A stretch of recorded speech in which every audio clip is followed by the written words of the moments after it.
이번 강의는 그 자본 예산에 대한 문제 중심 강의가 되겠습니다. 우리가 이제 자본 시간에 대한 그 강의를 할 때 충분히 설명하지 못한 부분을 조금 더 설명을 하고 또 그 공부했던 내용을 복습하고 이런 과정으로 이 정리된 문제를 풀어보도록 하겠습니다. 첫 번째, 다음은 그 자본 예산의 중요성을 설명한 것이다. 옳지 않은 게 뭐냐? 그 되어 있습니다. 자본 예산이 중요하다고 했는데 실물 투자와 관련된 그런 의사결정 기법으로 중요하다고 했는데 첫 번째, 투자가 많아지면 건당 규모는 작아지는 추세이다 라고 되어 있고, 두 번째, 기술 진보가 빨라서 자본 예산을 더 자주 하게 된다. 그건 맞죠. 일본에 참 투자가 많아진다고 해서 건당 규모가 작아지나요? 그렇진 않은 것 같아요. 그렇죠? 최근에 투자 결정은 다 단위가 엄청 커지고 있잖아요. 그러니까 1번이 잘못된 것 같네요. 3번은 한 번 잘못 결정하면 기업 생존에 영향을 준다. 그렇습니다. 경영자의 어떤 통찰력의 부족으로 회사 전체가 어려지거나 아니면은 사라지거나 아니면은 완전히 쪼그라드는 그런 상황들이 뭐 노키아나 또 코닥 이런 데서 보면은 알 수 있죠. 또 투자의 효과가 장기간에 걸쳐서 기업에 영향을 미친다. 그렇죠. 한번 투자를 해놓은 게 이번에 잘못했으니까 다음에 잘하지 해서 만회가 안 된단 말이에요. 잘. 그러니까 투자의 효과가 장기간에 걸쳐서 기업에 영향을 미치는 그런 상황이다 하는 얘기입니다. 다음 중 자본 예산의 4단계를 제시했습니다. 다음은 그 중에서 최고 경영자의 통찰력이 요구되는 단계가 뭐냐? 그래서 경제성 분석, 투자자금 조달, 현금 흐름의 측정, 투자 기회 탐색. 투자 기회 탐색이네, 그렇죠? 투자 기회를 탐색을 하고 그 다음에 탐색해 본 결과 괜찮을 것 같다. 이걸 한번 해보자. 그러면 이제 그 밑에 경영자 밑에 있는 전문가들이 뭐 자금이나 기획 이런 쪽을 맡는 사람들이겠죠. 그래서 현금 흐름을 측정을 하고 그 다음에 경제성을 분석을 하고 그 다음에 경제성이 있는 것으로 판단이 되면은 투자 자금을 이제 조달을 하고 이런 단계로 투자안을 수행을 하고 자금을 조달해서 투자안을 수행하고 이런 단계로 구성이 됩니다. 다음 중 영업 현금 흐름을 산출하지 않고도 적용할 수 있는 경제성 기법은 뭐냐? 우리가 현금 흐름을 측정을 할 때 손익계산서에서 그 현금 흐름을 측정을 한단 말이에요. 그럴 때 손익계산서의 영업 이익을 EBIT를 기준으로 이제 측정을 하게 되는데 그때 측정하게 되는 현금 흐름이 영업 현금 흐름이에요. OCF. 그래서 OCF는 세후 EBIT에다가 감가상각비를 더하거나 세후 EBITDA에다가 감가상각비의 감세 효과를 더하거나 이런 방법으로 구한단 말이에요. 그것도 이제 사실 쉽지는 않죠. 그런데 거기에 또 자본적 지출이나 또 그 순환전자본의 증감이 있으면 그것까지 반영해서 잉여 현금 흐름까지 구해야 되는 거죠. 그랬을 때 이런 것이 쉽지가 않은데 이런 거 안 하고도 바로 쓸 수 있는 경제성 분석 기법은 뭐냐 이거예요. 회계적 이익률법이죠. 그죠? 회계 자료를 그대로 쓰는. 그런데 회계적 이익률은 평균 이익률이라고 합니다. 평균 이익률. 그래서 평균 이익률법. 회수기간법이 간단하다라고 해도 현금 흐름을 측정하는 과정이 있잖아요. 그러니까 이것도 말이 쉽지. 측정해 놓은 현금 흐름을 가지고 하는 거는 좀 쉬울지 몰라도 측정하는 현금 흐름을 하기까지의 과정이 그래도 쉬운 일이 아니다 이거예요. 그 다음에 순현가법, 내부수익률법은 뭐 아까 설명을 했던 거고요. 그래서 여기서는 영업 현금 흐름을 측정을 할 때 두 가지 방법이 있는데 세후 EBIT 플러스 감가상각비 이거나 아니면은 세후 에비타에다가 감가상각비 감세효과를 곱하거나 이 두 가지 중에 하나로 보면 돼요. 그래도 값은 똑같아야 되죠, 둘 다. 그러니까 이때 세후라고 할 때는 다 EBIT 기준으로 또는 에비타 기준으로 하잖아요. 그러니까 여기에는 세금을 우리가 그 현금 흐름을 측정하는 그 원칙에 세금은 현금 유출이다. 그러니까 그걸 감안해라 이러는데 이게 실제로 현금 유출되는 거하고는 차이가 있어요. 왜 차이가 있냐면은 실제로 현금 유출되는 거는 이자 비용까지 감안해서 그 세금을 내잖아요. 그런데 요거는 실제의 세금이 여기서 계산하는 그 세금은 그 이자 비용이 없다고 가정한 세금이에요. 그렇죠? 그러니까 완전 자기 자본으로 조달했을 경우에 세금이에요. 왜 그렇게 하냐? 그거는 이제 조금 내용이 복잡한데 그 나중에 그거를 그 자본 비용에다가 이제 그 효과를 반영을 하기 위해서 그래요. 지금은 그것까지 이해하려고 하지 말고 일단 그 영업 현금 흐름이라는 것은 완전 자기 자본으로 조달했을 때 현금을 이자를 완전 자기 자본으로 조달했을 때를 기준으로 세금을 내는 거다라고 이해를 하면 돼요. 그 세금은 현금 유출이다 할 때 이 세금은 실제로 부채 기업이 내는 세금하고는 다르다. 가나기업은 영업수익이 10이고 영업비용이 60이래요. 영업비용 중에는 감가상각비가 20이 들어있대요. 그러니까 요 안에 20이 들어있는 거예요. 감가상각비가. 법인세율 30%에서 영업현금 흐름은 얼마냐 이렇게 되어 있는데 그러면은 OCF를 구하는 게 에비타 아니네 이거는 EBIT 영업이익에다가 감가상각비를 더하고 세금은 빼라 이러는 거 아닙니까? 그러니까 EBIT는 10에서 60 빼서 40이 되고요. 40. 그리고 거기다 감가상각비가 20이 되니까 그건 다시 더해.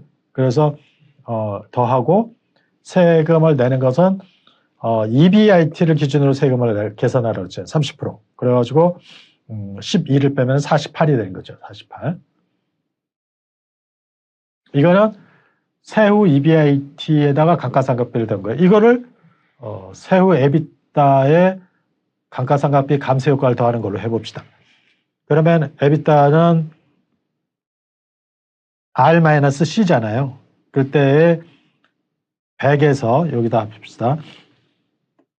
100에서 그 60을 빼는 게 아니고 40이 현금 유출 비용이잖아요. 20이 감가상각비고 그러니까 40을 뺍니다. 요게 에비타예요. 여기에다가 세금을 빼는 것까지 감안하면은 1-0.3이니까 0.7이에요. 0.7. 그리고 여기에다가 이자 비용이 아니고 감가상각비의 감세효과. 감가상각비가 얼마라고 했습니까? 20이라고 그랬죠. 20에다가 여기다가는 세율을 곱해야죠. 세율 0.3 이렇게 구하는 거예요. 그럼 요거는 얼마예요? 6이네요. 6. 요거는 얼마입니까? 60에 6, 7이 42. 42죠. 42에다가 6을 더하니까 48. 똑같죠? 이렇게 똑같게 나와야 돼요.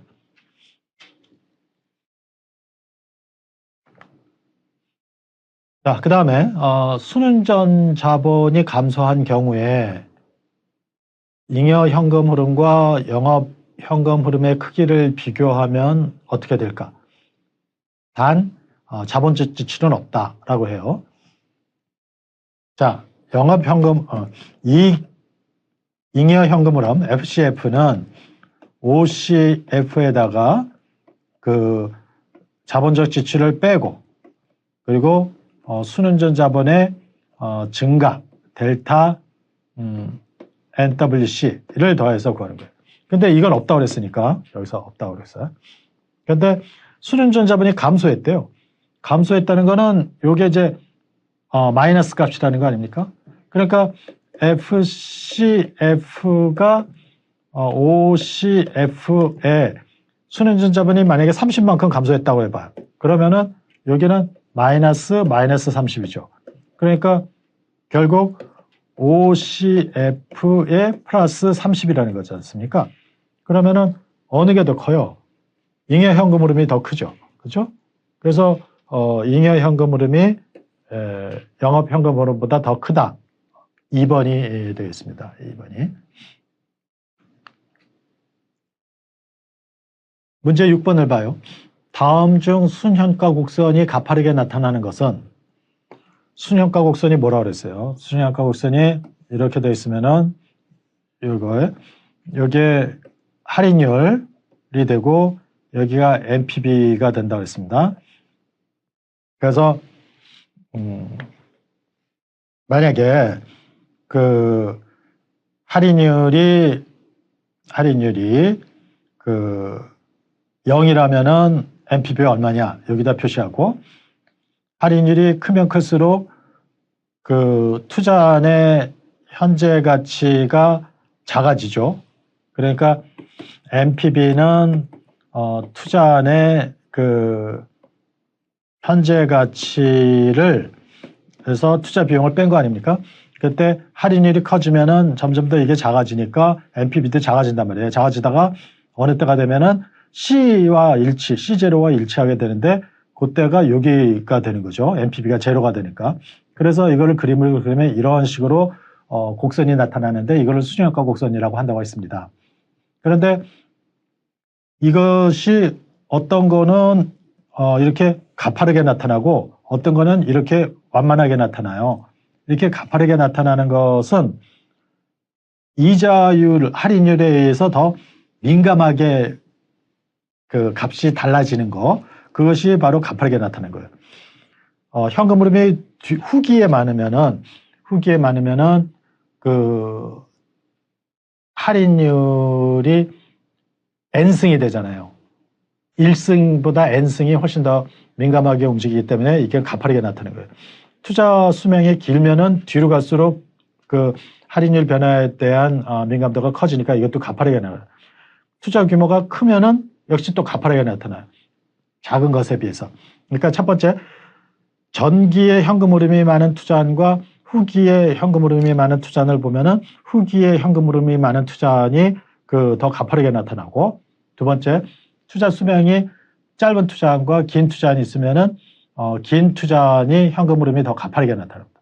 투자 규모가 큰 것과 작은 게 있으면 큰 게 더 가파르게 나타나요. 그러니까 결국 답은 위에 모두다라는 겁니다.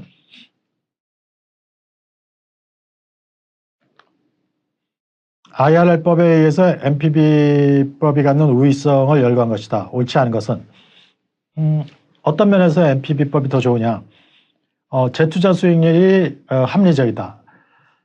그렇죠. 재투자 수익률이 IRR법은 그 기간이 경과하면서도 처음에 그 예상했던 IRR이 계속 유지된다고 보는 그런 방법이고요.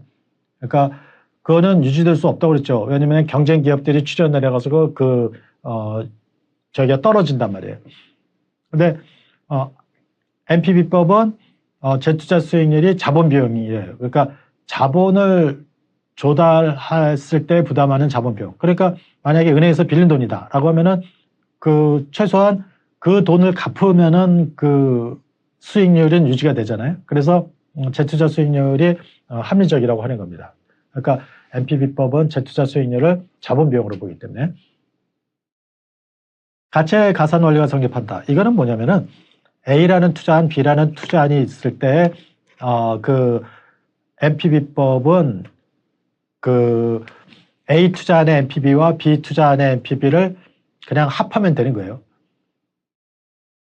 A 투자안의 NPV가 20이고 B 투자안의 NPV가 30이다. 그러면 A와 B를 동시에 하면 어떻게 되냐? NPV가 50이에요. 근데 A 투자안의 그 IRR이 10%고 B 투자안의 NPV가 12%다. 그러면 A, B를 했을 때는 이것을 평균 11이냐 아니면 더한 20이냐 아무것도 아니란 말이에요. 다시 계산을 해야 된다 이거 처음부터. 그래서 번거롭다는 얘기입니다. 그래서 다 좋은 거고 NPV법이. 그 다음에 IRR은 존재하지 않는 경우도 있다. IRR은 존재하지 않는 경우도 있다. 그렇죠. 존재하지 않는 경우도 있죠. 존재하지 않는 경우도 있으니까 NPV법을 써라. 이거. 가치의 증가 금액을 직접 확인할 수 있다. NPV법은 금액이잖아요. 금액이 얼마 증가하는지. 그러니까 증가 금액을 직접 확인할 수 있다. 이것도 좋은 거네요. 옳지 않은 것은 뭐예요? 없네요. 만들고 보니까 문제가. NPV법 이 네 가지가 다 NPV법이 좋은 방법이 되어 있습니다. 굳이 아니라고 하면 IRR법이 3번이 아니라고 할까요? 3번은 IRR법의 단점이지 NPV법의 우위성을 얘기한 게 아니다. 이럴 수 있나요? 아닐 것 같아요. 다 그냥 맞는 거로 봅니다. 그 다음에 수익성 지수법과 가장 관련성이 높은 경제성 분석기법은 뭐냐? 회수기간법, 내부수익률법, 회계적 이익률법, 순현가법. 수익성 지수법은 결국 순현가법에서 만들어진 겁니다. 그래서 투자안의 현재 가치를 투자 비용으로 나눈 거 아니에요. 그러니까 그 투자안의 현재 가치를 구하려면은 present value, 현재 가치 개념을 이용해서 하는 거니까 순현가법과 같은 내용입니다. 그 다음에 다음 중 비용 편익 지수법과 가장 관련성이 높은 것은 그것은 순현가법일 수도 있고 수익성 지수법일 수도 있는데 가장 관련성이 높다고 하면은 수익성 지수법이네요. 그렇죠? 수익성 지수법이죠. 왜냐하면은 수익성 지수법은 직접적으로 그 관계를 보는 거기 때문에 수익성 지수법의 구조가 곧 비용 편익 지수법의 구조하고 똑같아요. 그러니까 비용 편익 지수는 수익성 지수법을 이름만 바꾼 겁니다. 다음 중 EBIT와 EBITDA의 크기 비교가 옳은 것은 EBIT는 감가상각비까지 뺀 거고 그 다음에 EBITDA는 감가상각비를 빼지 않은 거니까 EBITDA가 더 크겠네요. 그런데 감가상각비가 없는 경우도 있을 거 아닙니까? 그러니까 같은 경우도 있겠네요. 그러니까 EBITDA가 감가상각비가 제로일 경우에는 EBIT와 같으니까 요게 되겠네. 요게 2번이 답이 되겠네요. 그러니까 EBITDA는 R-C고 이게 EBITDA고 그러니까 실무에서 대략적인 현금 흐름을 측정할 때는 EBITDA를 써요. 그래서 여러분들이 뭐 네이버나 뭐 그 포털에 가가지고 어떤 특정 기업의 정보 들어가서 증권 뭐 이런 데 들어가서 이렇게 보면은 재무제표가 나온단 말이에요. 그 재무제표 보면 EBITDA도 나와요. 그래서 대략적인 현금 흐름을 측정하는데 그걸 쓰죠. 그리고 여기서 R-C에서 감가상각비까지 뺀 게 EBIT죠. EBIT.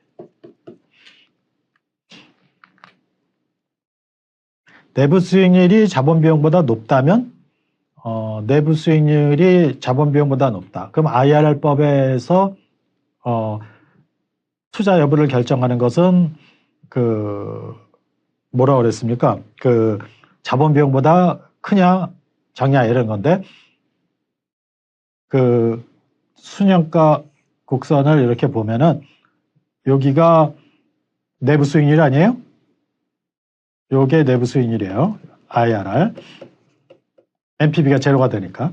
그런데 내부 수익률이 자본 비용보다 높다? 그럼 자본 비용이 여기에 있다는 거네. 그렇죠? 여기. 그러면 여기에서 NPV는 0보다 크잖아요. 그러니까 NPV는 항상 0보다 크다. 그런 얘기입니다. 우리가 IRR법과 NPV법을 가지고 하나의 투자안을 놓고 할 때는 이렇게 똑같은 결과를 줘요. 알겠죠? 그러니까 봐요. 자본 비용이 여기 있다라고 하면은 IRR보다 작죠? 그러니까 IRR이 자본 비용보다 크니까 투자를 해라. IRR법. 그러면 요때 NPV는 어떠냐? NPV는 0보다 크다. 그러니까 투자를 해라 하는 거죠. 그런데 이제 문제는 두 개의 투자안을 놓고 얘기할 때 하나는 이런 투자안이 있고요. 하나는 이런 투자안이 있다 이거예요. 그래서 여기에 A라는 투자안이 있고 B라는 투자다 이거예요. 그러면은 A, B 둘 중에 어느 걸 하냐? 만약에 IRR이 여기 있다고 그래봐. 아니, IRR, 자본 비용이 여기 있다고 그래봐. 그러면은 NPV법으로 하면은 B가 더 좋은 거 아닙니까?